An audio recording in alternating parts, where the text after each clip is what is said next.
Hello friends, welcome to our YouTube channel the Vedic gurus.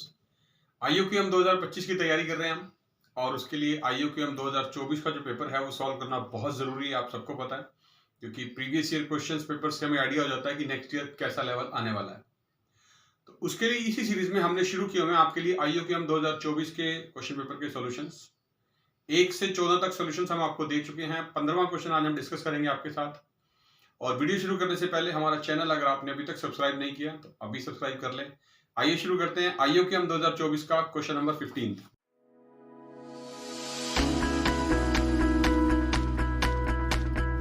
देखिए क्या लिखा है स्टेटमेंट में।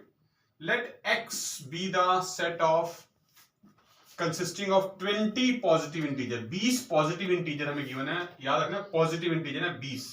कौन कौन से हैं वो?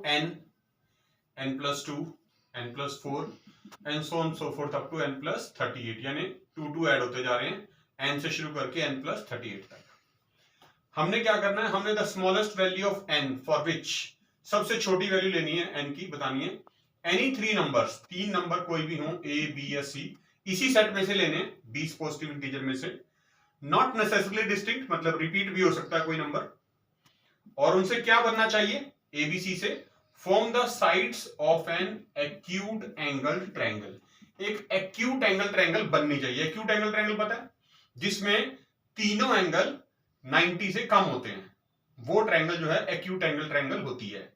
और कोई भी दो साइड सेम हो सकती हैं, पहली चीज, क्योंकि नॉट नेसेसरली रियल लिखा है, डिस्टिंक्ट लिखा है, क्योंकि जो तीनों एबीसी हैं इनमें कोई भी एक साइड रिपीट हो सकती है।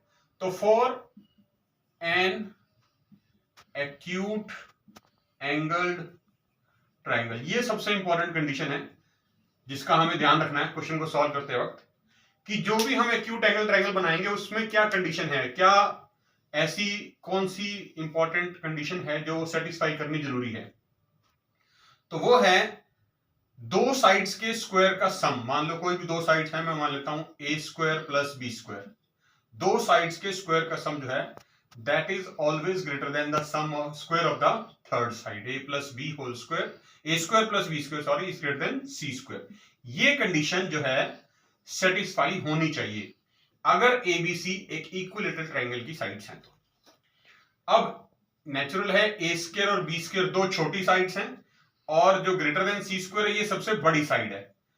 तो मैं इसको आप लैंग्वेज में भी समझ सकते हैं कि sum of squares of two small sides must be greater than the square of the third side। दो छोटी साइड्स के स्क्वायर का सम तीसरी साइड के स्क्वायर से ज्यादा होना चाहिए। तो लेट कर लेते हैं, देखिए smallest side of the triangle मान लो n, क्योंकि सबसे छोटा नंबर n है तो स्मॉलेस्ट साइड हमने n मान ली। दूसरी साइड भी n मान लेते हैं, यानी a और b दोनों को हमने n ले लिया, क्योंकि रिपीट हो सकता है हमने बोला था, क्योंकि सबसे छोटी लेनी है तो छोटी ले ली। और लार्जेस्ट, जो सबसे बड़ी साइड पॉसिबल है, मतलब क्योंकि इन्हीं 20 इंटीजर में से लेनी है n से n+38 तक, तो ये नंबर सबसे बड़ा है, इसी को मान लेते हैं ये लार्जेस्ट साइड है n+38। तो इस तीनों साइड से n और n+38 से एक्यूट एंगल ट्रायंगल बनाने की कोशिश करते हैं और देखते हैं n की मिनिमम वैल्यू, सबसे छोटी वैल्यू क्या आएगी। स्मॉलेस्ट बतानी ना, तो ये कंडीशन के अकॉर्डिंग दो स्मॉलेस्ट साइड्स के स्क्वायर यानी n² और n², इनका सम ग्रेटर होना चाहिए लार्जेस्ट साइड n+38 के स्क्वायर से। ठीक है, इसको सिंप्लीफाई करना है, और इसको सिंप्लीफाई करके जो भी n की वैल्यू आएगी वो हमारा आंसर हो जाएगा यहां पर। तो देखते हैं n² + n² as it is रहने देते हैं। अब इसको ये होल स्क्वायर ओपन कर लेते हैं। होल स्क्वायर ओपन करने के लिए आपको पता है यहाँ a + b होल स्क्वायर का फॉर्मूला लग जाएगा, a² + b² + 2ab लगा दो, n² + 38² + 2ab यानी कि 76n। तो एक n² से एक n² कैंसिल हो गया, क्या बच रहा है n²। ये जो प्लस का 76n है, मैं इसको इधर ले आऊं, माइनस का 76n बन जाएगा, और यहां बच जाएगा ग्रेटर देन 38²। ठीक है, अब मैं क्या करता हूं, यहां पर होल स्क्वायर, देखिए परफेक्ट स्क्वायर टर्म है, तो यहां लेफ्ट साइड को भी परफेक्ट स्क्वायर बना लेते हैं। कैसे बनाएंगे, इस टर्म को परफेक्ट स्क्वायर बनाना है तो by using the method of completing the square. Completing the square एक टेक्निक होती है जिससे हम किसी भी क्वाड्रेटिक इक्वेशन को परफेक्ट स्क्वायर बना सकते हैं। कैसे? ये स्क्वायर टर्म है और ये सिंगल वेरिएबल है जिसकी पावर 1 है, यानी जो हमारी जनरल क्वाड्रेटिक इक्वेशन होती है, आपने पढ़ी भी हुई है, ax² + bx + c, जो ये होती है क्वाड्रेटिक इक्वेशन, इसमें जो कोफिशिएंट ऑफ x होता है, जैसे हमारे यहां पर n है, इसके कोफिशिएंट का हाफ, यानी ऐड एंड सब्ट्रैक्ट। जो फॉर्मूला है वो बता रहा हूं, ऐड, कंप्लीटिंग द स्क्वायर का formula, add and subtract half coefficient of x और उसका होल स्क्वायर। यानी जो भी x का कोफिशिएंट है, जैसे यहां पर n का जो कोफिशिएंट है वो कितना है 76, उसका हाफ करना है। 76 का हाफ करेंगे कितना आ जाएगा 38, और उसका स्क्वायर करना है 38²।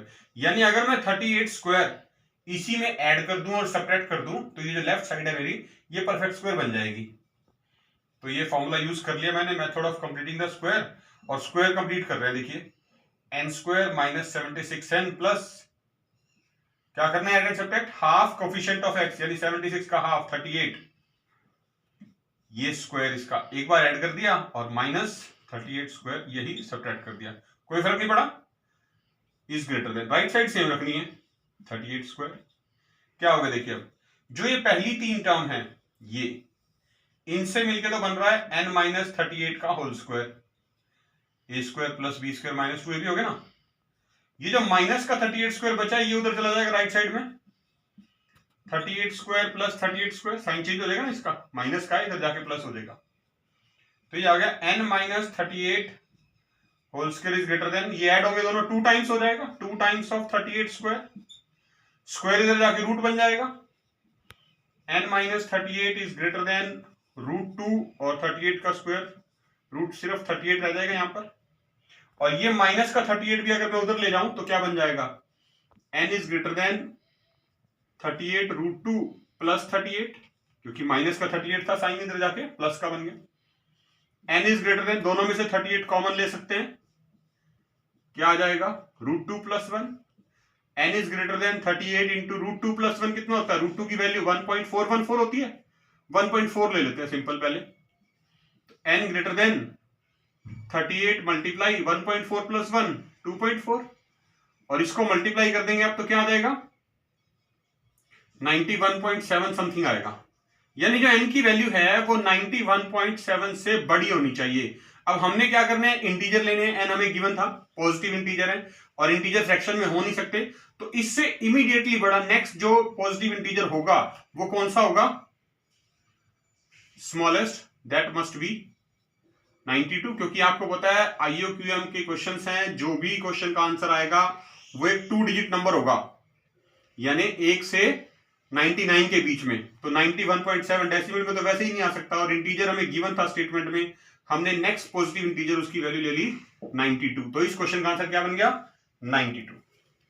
एक सिंपल सी ट्रायंगल इनइक्वालिटी का यूज करके, एक 9th क्लास का कॉन्सेप्ट यूज करके हमने IOQM के 2024 में जब 15th क्वेश्चन आया था और बहुत ही कॉम्प्लिकेटेड दिख रहा था, समझ में नहीं आ रहा था कैसे करेंगे, बड़ी आसानी के साथ सॉल्व कर दिया।